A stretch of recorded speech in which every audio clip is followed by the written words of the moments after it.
नमस्कार दोस्तों, मैं विनोद कुमार मिश्रा अपने यूट्यूब में आपका स्वागत करता हूँ। राधा कृष्ण का प्रेम सर्वविदित है। युग बीता, राधा कृष्ण का प्रेम आज भी जीवित है। हजारों लाखों लोग बरसाने जाते हैं ताकि वहाँ दिव्य प्रेम का अनुभव कर सकें। इस प्रेम की बुनियाद क्या थी? जिस बुनियाद में राधा कृष्ण के प्रेम का महल खड़ा किया गया था, जहाँ जाकर लोग अलमस्ती में रहते हैं। गहराई से राधा कृष्ण के प्रेम का विश्लेषण करें तो पाएंगे कि ऐसा दिव्य प्रेम के अनुभूत का मूल रहस्य है कि राधा और कृष्ण वास्तविक धर्म का पालन कर रहे थे। वास्तविक धर्म प्रकृति है। प्रकृति वो मार्गदर्शक है जिस पर चलकर कोई भी व्यक्ति प्रेम की गहराई तक जा सकता है। वो ऐसा राह दिखाती है जहाँ अनंत प्रेम की भूख उत्पन्न होती है। बहुतेरों ने अनुभव किया होगा कि जब आप प्रकृति के सानिध्य में होते हैं, प्रकृति के अनुरूप प्रवाहित होते हैं, उसे निरखते हैं, उस समय आप प्रेम में पलते हैं। प्रकृति के सानिध्य में आप प्रेम का विस्तार करते जाते हैं। प्रकृति जो आपका धर्म है, अपने धर्म के साथ जुड़े रहने के कारण वही धर्म आपके प्रेम से आपका साक्षात्कार कराती है। प्रकृति तो विस्तीर्ण है, उसकी खूबी है वो हर पल विस्तारित होती रहती है। वही आपका धर्म है। प्रकृति के किसी अंश से विशिष्ट प्रेम होने की दशा में उसे स्थिर नहीं करते, बल्कि जहाँ जहाँ जाते हैं उस प्रेम को साथ साथ लेकर के जाते हैं। सभी जगह उस प्रेम के बीज को रोपित करते जाते हैं। सभी जगह वो प्रेम के बीज अंकुरित होते हैं, पल्लवित होते हैं, पुष्प खिलते हैं। पुष्प जो कोमल होता है, सुगंधित होता है। ऐसे में पूरा का पूरा वातावरण प्रेम में भर जाता है। प्रेम के सुगंध को महसूस कर सकते हैं। जहाँ जहाँ गए आपके साथ प्रेम चलता गया। वो इतना विस्तारित हुआ कि राधा कृष्ण का प्रेम बरसाना तक सीमित नहीं रह गया है। साधु संत आज भी कहते हैं राधे कृष्ण कहते रहिए। सभी पीड़ाओं से मुक्ति मिलेगी, आनंद मिलेगा। सत्य है, राधा कृष्ण का महत्प्रेम प्रेम का प्रतीक है। प्रेम स्थिर नहीं, उथली नहीं, दबी नहीं। प्रेम प्रवाह का दूसरा नाम है। प्रेम का प्रवाह होता है, उस प्रवाह में करुणा का जन्म होता है। करुणा प्रेम को विस्तारित करने का साधन है। यह स्थिति वहाँ लागू नहीं होगी जहाँ प्रकृति की सत्ता को अनदेखी किया जाता है। राधा कृष्ण के प्रेम के साथ स्वयं के अस्तित्व को जोड़कर देखा।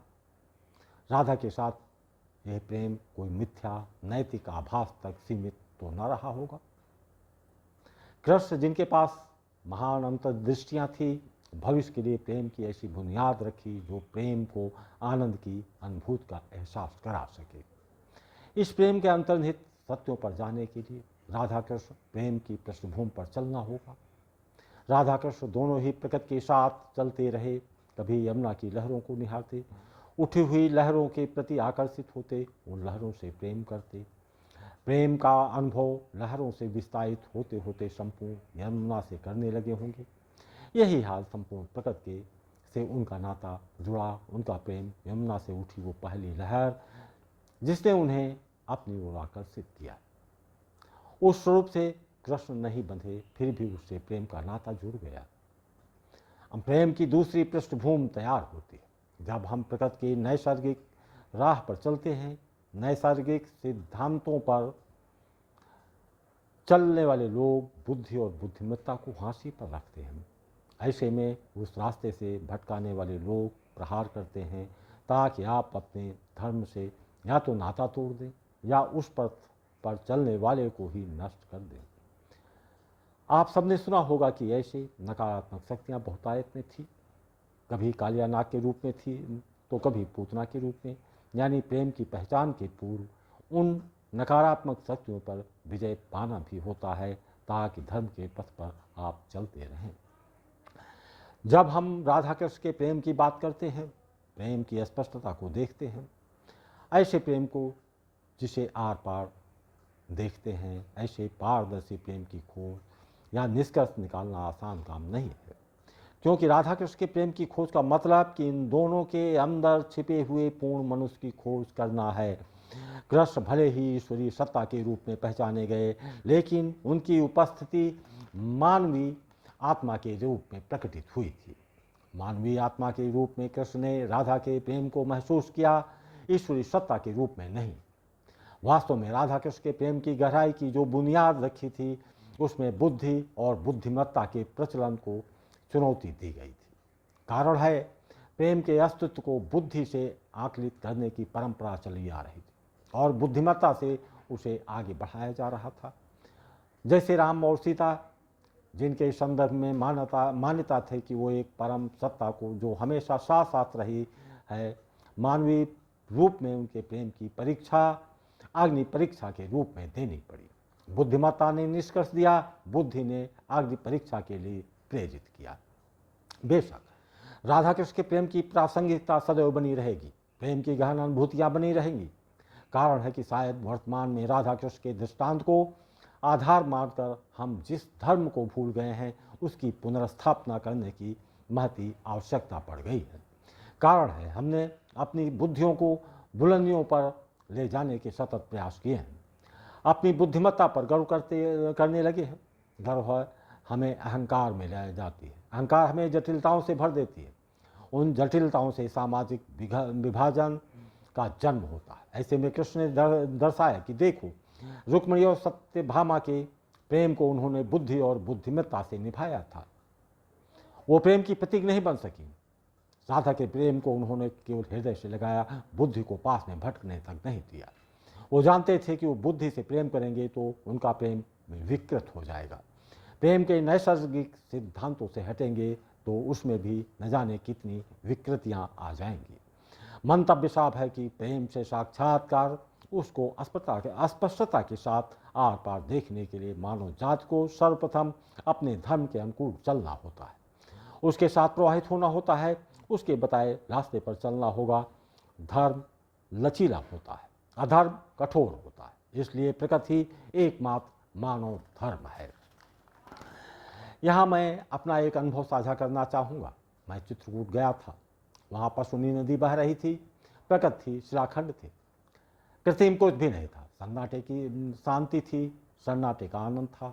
जैसे ही कुछ देर बैठा, वहाँ का निखार सामने आया। मछलियाँ आकर अपनी मस्ती से नृत्य कर रही थी, पानी का कलकल स्वर बह रही थी। उस सन्नाटे में मछलियों के सौंदर्य के नृत्य हमें अपनी ओर आकर्षित कर रहे थे। बहते हुए जल की धाराओं से एक आकर्षण था, एक लगाव सा महसूस हुआ। खैर, ये सूक्ष्म घटना थी, लेकिन एक लंबे समय तक प्रकृति के साथ रहने का सौभाग्य मिला था। उसके कारगर परिणाम भी सामने आए थे, जो अविश्वसनीय आपको लगेंगे। इसलिए परिणामों पर हम नहीं जाते हैं, क्योंकि उनकी प्रामाणिकता सिद्ध करने का संकट सामने आ जाएगा। बेशक कृष्ण जानते थे कि प्रेम के जो मानक हैं, वो सब प्रेम के विद्रोही हैं। आने वाले समय में प्रेम का मूल्यांकन बुद्धि से किया जाएगा। बुद्धिमत्ता प्रेम को दिशा देगी, उस दिशा में समग्र समाज के प्रति संवेदनाएं नहीं जगेंगी। बुद्धिमत्ता प्रेम को उपयोगिता में बदल देगी। शायद यही कारण था कि राधा के मामले में कृष्ण ने बुद्धिमत्ता और उपयोगिता को बीच में नहीं आने दिया। ऐसे में जब हम धर्म से जुड़ते हैं, जब हम धर्म की बात करते हैं, तो वो प्रकृति है। हम प्रकृति के जिस स्वरूप को स्वयं को प्रेम में पाते हैं, वो स्वरूप को प्रकृति की अति के कारण नष्ट हो जाती है, प्रकृति के प्रगति के कारण नष्ट हो जाती है। धीरे धीरे प्रकृति आपके साथ होती है, आपको उस प्रेम के पास ले जाती है जहाँ पर आप किसी के साथ अतल गहराई से जुड़ा हुआ पाते हैं, लेकिन उस जुड़ाव में आप उसके शरीर के स्वरूप को नहीं देखते, लेकिन आत्मिक रूप से उसके साथ स्वयं जुड़ा हुआ पाते हैं। यहाँ तक कि आप अपना अस्तित्व उसी के साथ पाते हैं। इस प्रकार के प्रेम को आर पार देखने की क्षमता हासिल होती है। प्रकृति जिस प्रेम से साक्षात कराती है, वो देहधारी होता है, लेकिन उस देह का स्वरूप उभर कर नहीं आता। जो स्थूल है, उस स्थूल स्वरूप में छिपी हुई आत्मा कहें या चेतना, उसके साथ अनंत गहराई से आप जुड़ जाते हैं, प्रेम की अनुभूति करते हैं, स्वयं को उसके साथ सम्मिलित पाते हैं, लेकिन उसके बाह्य स्वरूप यानी शरीर के साथ किसी प्रकार की स्मृतियां बिन बुलाए नहीं आती हैं। स्थूल स्वरूप पर ध्यान नहीं ध्यान में, लेकिन उसी स्थूल शरीर के अंदर छिपी हुई आत्मा से आप अपना अद्वैत संबंध स्थापित कर लेते हैं। प्रकृति शायद इसकी पृष्ठभूमि तैयार करती है कि भौतिक स्वरूप भी उसमें शामिल हो गया तो उस दिव्य प्रेम में विकृतियां आ जाएंगी।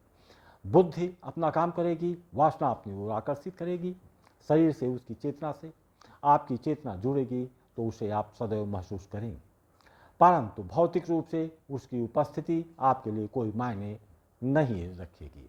ऐसे में आपकी हर यात्रा में आपका प्रेम आपके साथ साथ रहेगा और आपका प्रेम विस्तारित होता जाएगा। शायद यही कारण था राधा कृष्ण से नहीं बंधी। वो कृष्ण के बंधन से मुक्त थी। वो प्रेम कृष्ण तक सीमित नहीं था। बिरले लोगों को ऐसे प्रेम की अनुभूति होती होगी कि आपकी चेतना आपके प्रेमी के साथ सदैव रहती है, लेकिन दैहिक स्वरूप में उसको आपकी आत्मा में निवास नहीं करना पड़ता है, क्योंकि आपके अंदर उसकी आत्मा साथ साथ रहती है, जिसके साथ कृष्ण द्वारिका पहुँचे। स्थूल रूप से राधा वहाँ नहीं थी, आत्मिक रूप से उनका प्रेम द्वारिका में पहुँचा। राधा के गंध कृष्ण को वहाँ पर भी महसूस हो रहे थे। इस प्रकार के प्रेम के सम्मुख बुद्धि नतमस्तक हो जाती है, क्योंकि आत्मिक रूप से दोनों का अस्तित्व एक रहता है। फिर कैसा बंधन? बंधन का आधार शरीर होता है, लेकिन शरीर आपके आकर्षण का विषय रह ही नहीं जाता है। बेशक इस प्रकार के प्रेम विस्तारित हो जाता है। शायद इसी प्रकार प्रेम को विस्तारित करने की आवश्यकता तत्कालिक मनुष्यों को लगा होगा। जब हम शरीर के अंदर उस चेतना या आत्मा से जोड़ते हैं जिसकी अनुभूति होती है, देखी नहीं जा सकती, उस चेतना को साथ साथ चलते रहने का मंतव्य होगा कि अपनी यात्रा में उसी आत्मा का प्रेम होता है जो सभी मनुष्यों पक्षियों में वैसी ही चेतना का अनुभव होता रहेगा। तब उस परम प्रेम का आत्मिक आनंद का अनुभव भी आप प्राप्त करते रहेंगे। जय हिंद। आशा है वीडियो पसंद आई हो तो लाइक, सब्सक्राइब और शेयर करना ना भूलें।